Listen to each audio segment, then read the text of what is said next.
Awesome. Well, I'm super excited to present today, and I've been kind of going through over the last 2 years my CMMC journey, and trying to help federal contractors. And lately it's been really easy to buy insurance, or at least a lot easier. It's even easier to sell cyber insurance. But what a lot of people miss is the actual, like, how do I use it? And when you're talking about compliance, there's a lot of ways that you can mess it up. And so hopefully we can address a lot of those today.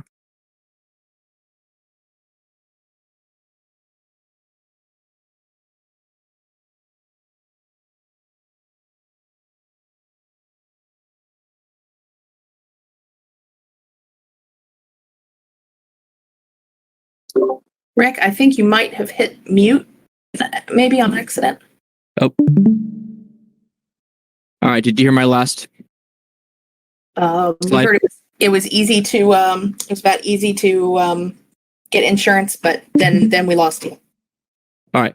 So it's easy to get cyber insurance. It's even easier to sell cyber insurance these days, because a lot of the insurance companies are it's a full package. They're making it really easy.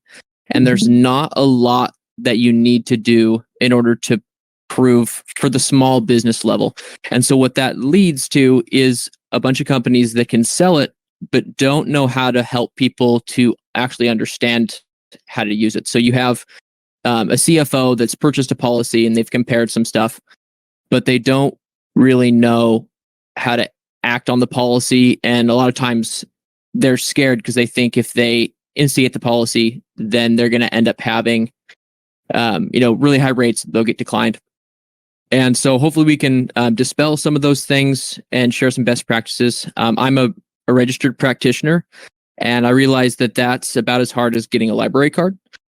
But, I have it all the same. And then through the presentation, I'm going to be skimming through a lot of the facts that we already know. But for posterity's sake, I'm going to add them anyway, just because if somebody's watching this later, I want it to continue to make sense. So depending on the contracts and the type of data that you're handling, you may have requirements to report to several agencies, several different timelines, different levels of information. But for the purpose of this presentation, I'm going to focus on DoD.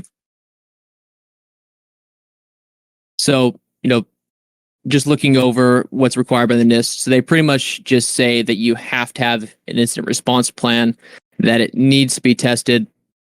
And there's a few more pieces that go into that, but there's a lot that's open to interpretation. And then looking at the DFARS, it lists out what you're required to perform. And if you build your plan around these capabilities, reporting an incident is going to be a lot easier. And then if you don't have your medium assurance certificate, you're going to get this authentication error. And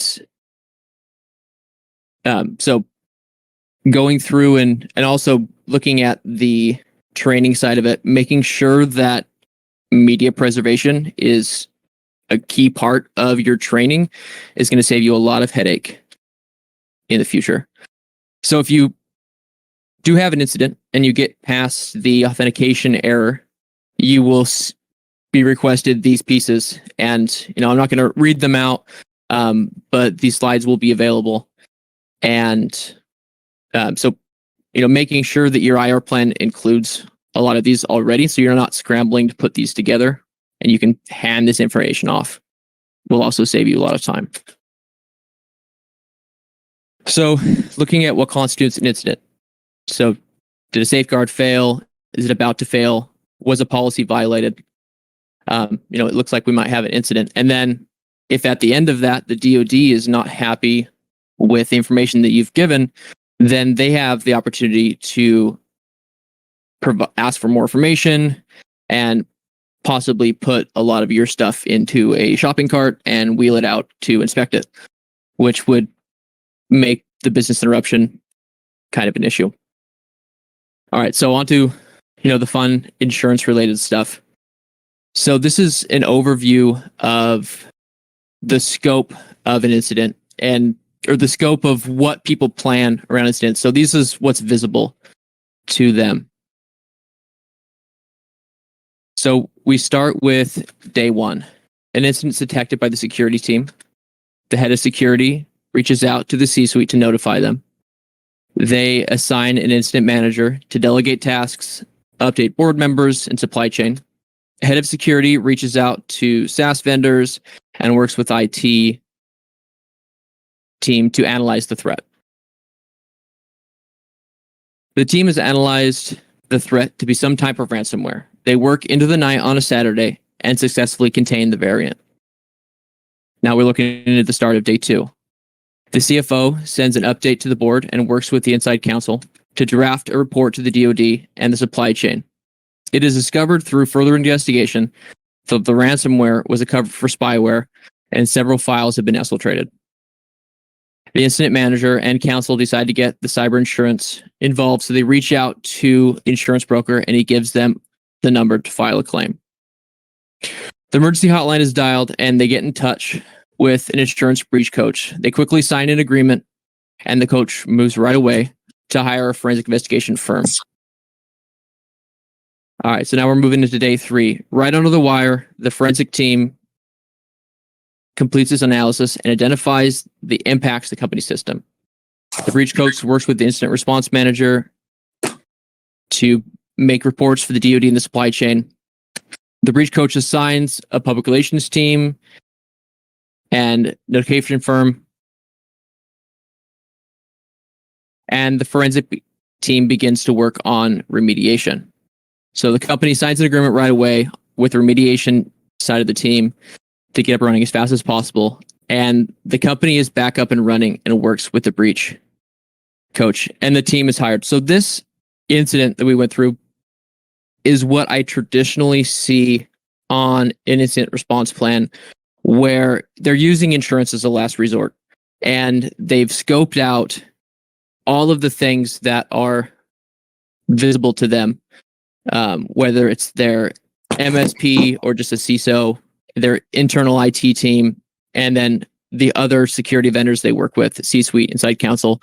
And then as they're going through this process, they discover the other people along the way, like the breach coach and the forensic investigation firm. So how does that end up? So Monday morning, you have the team rolling in exhausted. Okay, so the cost of your employee overtime and some other vendor costs that you may have incurred are probably not going to be covered under your insurance. And then restrictions, in this case, restrictions were not placed on the flow of incident information, and the immediate actions were not covered under attorney-client privilege. So this has caused some internal conversations to be discoverable, some potentially, undesirable internal dialogue around handling an incident. And then you find out that the forensic investigation team that was the number one on your insurance company's panel was not NIST 800-171 compliant, and they had non-US persons in their system.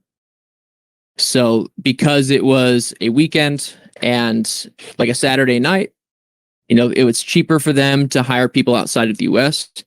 And so now we have, potential exposure and ITAR, information export, and all of that. And so we can kind of see, and then looking at the policy. So the company was sold a policy. They didn't really read through the policy, and they found that, there's a government intervention exclusion. And because of several of these, any number of the things that happened, the DoD has decided to do an investigation.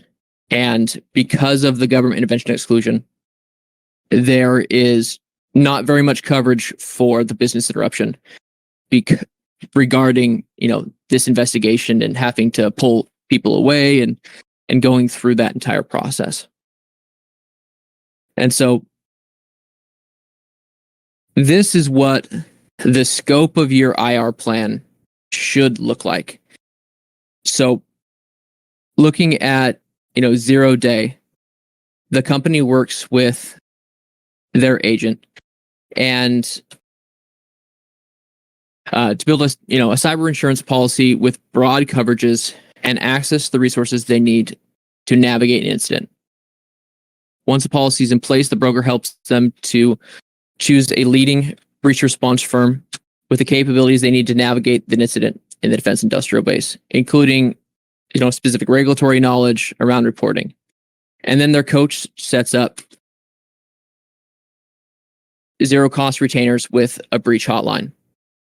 So usually an insurance panel will have 5 to 8 different breach coaches or law firms that you can use, and a similar number of forensic teams. And the way you find out if, some people have a previous relationship with a forensic team and they've been working with them, and so they know that team's capabilities. But if you don't have that relationship, I've gone through the process of, hey, does your team, use FedRAMP tools? Are they NIST 171 compliant?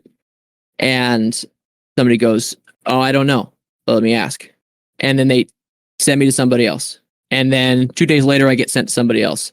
And then eventually, within a couple of days, I find the person that says, no, a couple of our products are FedRAMP, but they're not for, they're for to help people with detection and response. They're not built for us to actually do our forensics. And so, no, we are not NIST 800-170 compliant. And several of them are using non-US persons. And so, and then also including the FBI and CISA, in your plan. So looking at, meeting your local FBI office, and these zero cost retainers with the breach coach and the forensics team are not something that most people know about, but you can set up an agreement with them to where all the paperwork's out of the way. And then a lot of times for free, they'll actually get to know your systems a little bit, or get to know, your business, and maybe take a look at your IR plan. And then from there, you can leverage the insurance company's rates when it comes to, additional work. So you're not paying, full $1,000 an hour, to work with some of these people. So for people without outside counsel relationships, it can be, really valuable. All right. So we start with day one. An incident is detected by the security team. The head of security calls the C-suite to notify them. They assign an incident manager and relay what they are seeing to the no-cost incident response hotline and their local FBI office. They also inform their agent to put the insurance company on notice. Based on the intel from the breach coach and the FBI office, they learn that it's the MO of a Chinese nation-state actor.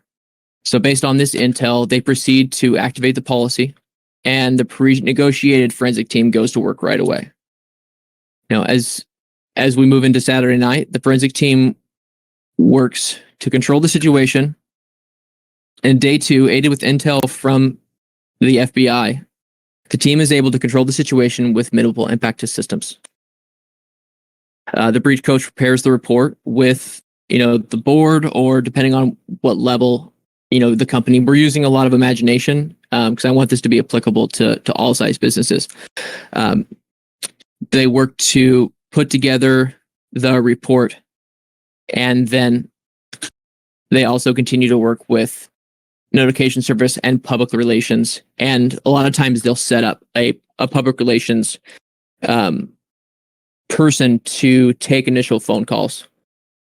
And so, going through, this company didn't spend any additional money on, on products. They didn't actually going through and helping the insurance company to understand why they need this, and the fact that they are, NIST 800-171 compliant, or, very close working on it, can actually make insurance quite a bit cheaper. But you have to, you have to have that conversation with the underwriter And it gets easier the 20th time you have the conversation. But the first couple of times it's like, well, what is CMMC? And then, you go through this whole process. All right. So the systems were minimally impacted, the company's back up and running. But, there's a lot of different scenario possibilities. And so a lot of companies will say, well, we can get back up in 3 hours. And, why would we call insurance? And that's the importance of building the incident response plan to not disqualify insurance from the beginning, because if you use it as a last resort, you end up, ruining your attorney-client privilege, or damaging attorney-client privilege, and you also potentially, by not putting your insurance company on notice, restrict the amount of money that you can get out of a claim. And so this is all things that we'll work with clients with, or I'll advise people on in using the breach hotline. So that's a great time. You've worked with your internal team, you've identified an incident, and as you're going through your analysis phase, you call the free breach hotline and you say, hey, this is what we're seeing, and then your wheels are turning and you're thinking, does this fit into an incident where we would want to bring in an outside forensics team? Is this a potential to turn into either a litigation or an investigation? And obviously there's a lot of incidents, especially for a sophisticated team, where that's not the case. It's not going to turn into something.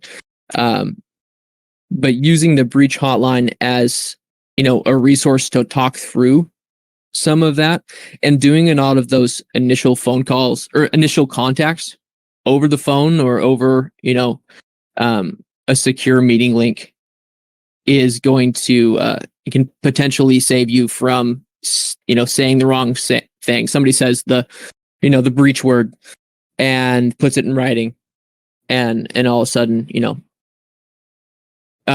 so, I want to take a little time kind of in the middle just to ask any, woulda, shoulda, couldas.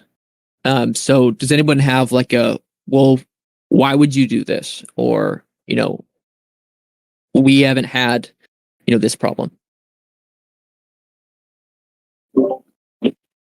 You can feel free to put it in chat or unmute yourself. I got a bunch of people on server mute because you came in here and it was really noisy with the background noise. So I had to mute you, but if you want to talk, let me know. I'll unmute you. And I'm usually rocking 4 screens, but I have 2 today with Discord because it doesn't work with my computer, so I can't see the chat. I will. Let's see. We've got people were talking about just consolidation of defense contractors right as you were starting your presentation. I think I do have a question for you that it may be covered further down in your sure, in some of the notes, but I've seen some chatter happening on the server before where someone will talk about making a claim and then not being able to be insured later. What are you seeing as the industry kind of evolves and as people do make claims? What kind of proof has to be shown that a company is doing what they should be doing post claim, so that it doesn't happen again, or at least in the same manner in which they got hit the first time? Mm-hmm. So that has to do with several things, but one of the pieces is, what does the application state? So what did you state that you had done, in your application? What controls did you state? And, is there a reasonable, adherence to those controls? So that's one of the pieces. And then, cyber insurance is much less regulated than other lines like homeowners or even like business owners policies. And So what actually is in a policy can vary greatly. You can't measure those policies apples to apples just looking at, okay, there's $1 million in coverage here, there's $250,000 in coverage here. Usually it's about a 50 to 70 page policy that's full of enhancements or exclusions. And so I actually, with clients, will read through the whole policy and or do a policy check where it's like, okay, yeah, I will read through the policy you have and compare it. And a lot of times, like the government invention exclusion that I'll touch on, it is, you can end up without coverage in certain instances. Got it. Makes sense. All right. Well, I will move ahead. So, this was just like one scenario of how something could go wrong, but looking at, possibly weeks or months before you detected there could be something in, your environment or in one of your clients' environments, and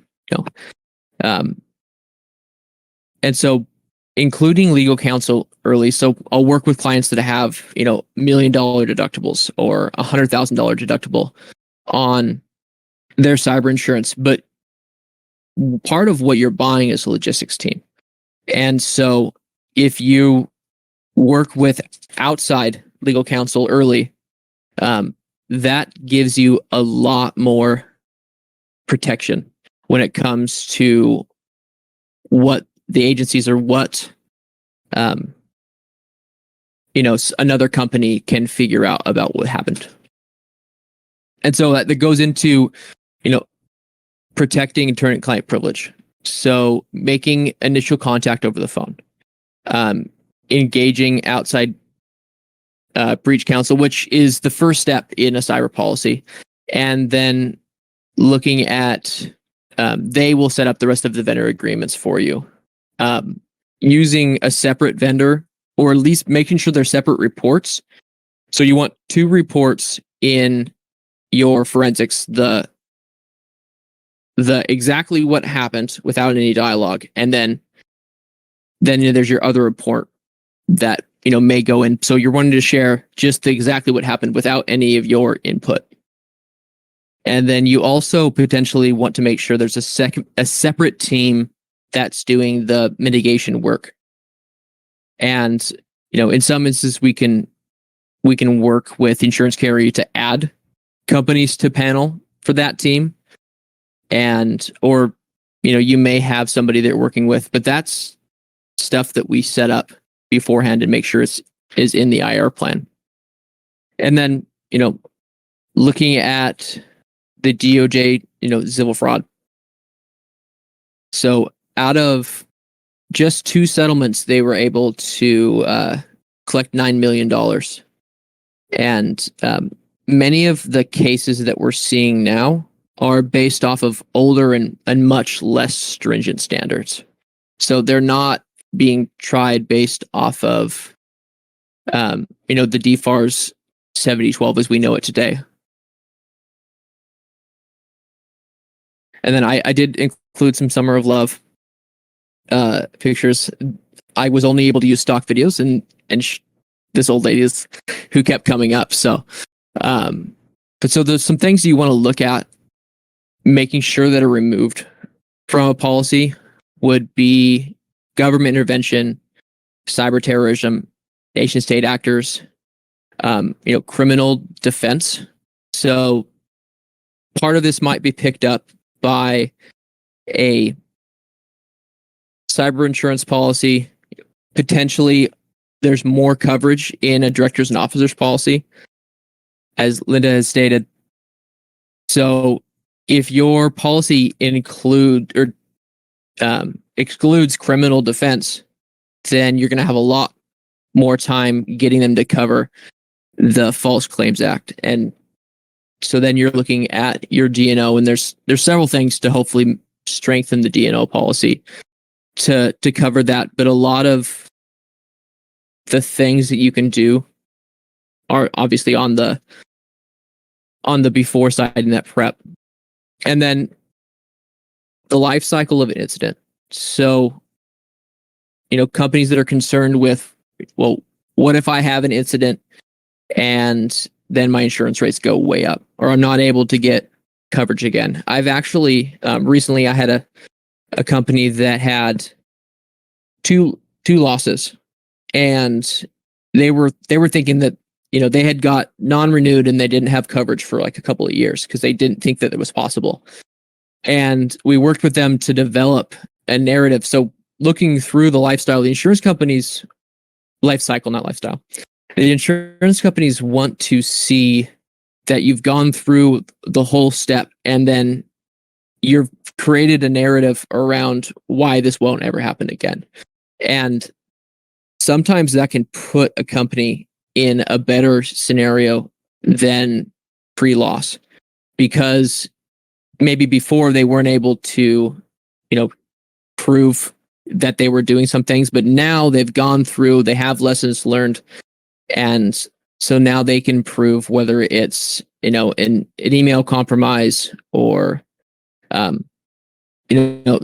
door that was left open from something failing. Like, hey, these are the redundancies that we've put in place to keep that from happening. I also wanted to include some of these federal resources that could be of value to people, and I've talked with a few different FBI agents that have gave presentations, and your local CISA, and they're interested in, especially with the DoD, they're interested in helping to make sure things get recovered. And a lot of times your FBI agent, like in our incident, a lot of times the FBI agents or system will have information that is not publicly available, and they may have the keys to unlock this ransomware that even your big forensic firms are not going to have. And so having them in your corner, and generally you'll have the breach coach navigate all of that once it gets going. But just getting that that relationship established early is very, very important.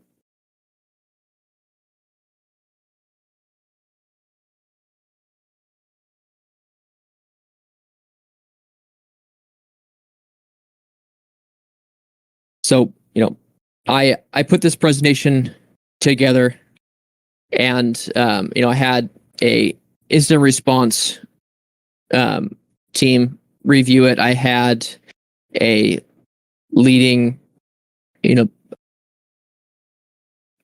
breach response coach, and then it's also been peer reviewed. But I wanted to see with people, and please feel free to speak up. What have you seen that have been issues in an incident, or have there been are there things that you think that, like, okay, this part of the presentation was wrong, or there's I'd love to get some feedback on that.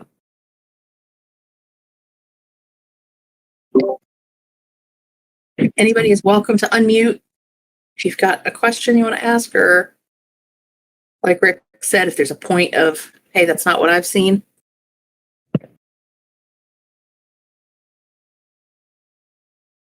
And so I think NC CyberZar, I think you bring up an interesting point. It says, regarding the FBI being involved in an investigation of a DIB company breach, defense contractors should report through DIBnet first. I don't think the DoD would be very happy with you if they found out about a breach from the FBI instead of from the company. So I just want to make a point to this. It's funny because you have to have a medium assurance certificate, I believe, in order to report via a lot of these things. Well, a lot of manufacturers operating in the space do not have a medium assurance certificate. And it's not because they're trying to get one over on the government. it's because they're not aware that it exists. They're not sure. Again, we've all, as manufacturers at least, we've been focused on providing quality product on time. It's only been recent in the past 5-6 years that security has now become a priority. So I think that there are a lot of layers of assumption that get made. So I guess my question, based on what NC CyberSar is saying, are you saying there's so many different levels of reporting requirements that are flowed down? Are you seeing any grief in the insurance industry where there's a special order, or that people do kind of get rubbed the wrong way on the order of notification, or what kind of things do you tell your clients? So one of the big things when, if you elevate an incident to insurance, or just elevate it to outside cancel, which is recommended, a lot of what happens through that process is going to be done through them. So really choosing someone who understands and has a practice in that space. So, if they are, a specialist that has data breach and incident response credentials, that doesn't mean that they understand the DoD or they understand the evolving CISA requirements. And I've heard from, several stories after an incident, or companies that, there's different levels of how incidents get handled, and sometimes it's done really well, and sometimes it's not. And even a company who understands what's needed to report, getting in touch with them early about, whether it's just DoD, or you have, Department of Homeland Security contracts, or you have, healthcare. So getting that ready is something that's definitely going to make the process a lot smoother.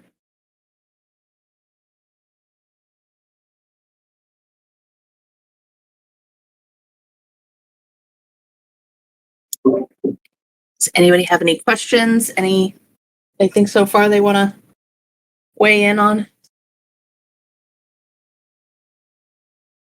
There's been a little bit of chatter in the chat.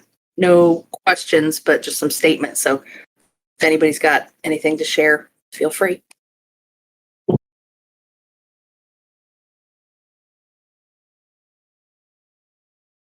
So around so I can see the chat now.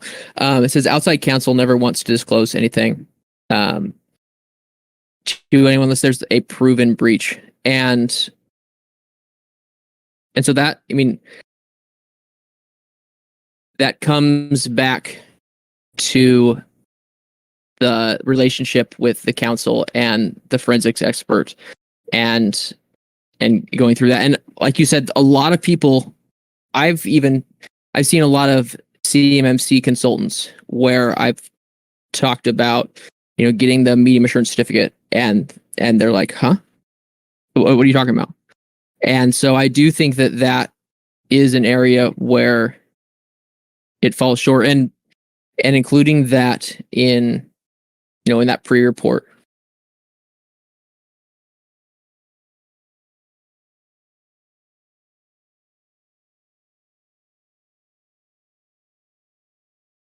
Oh, and yes, I am able to make these slides public.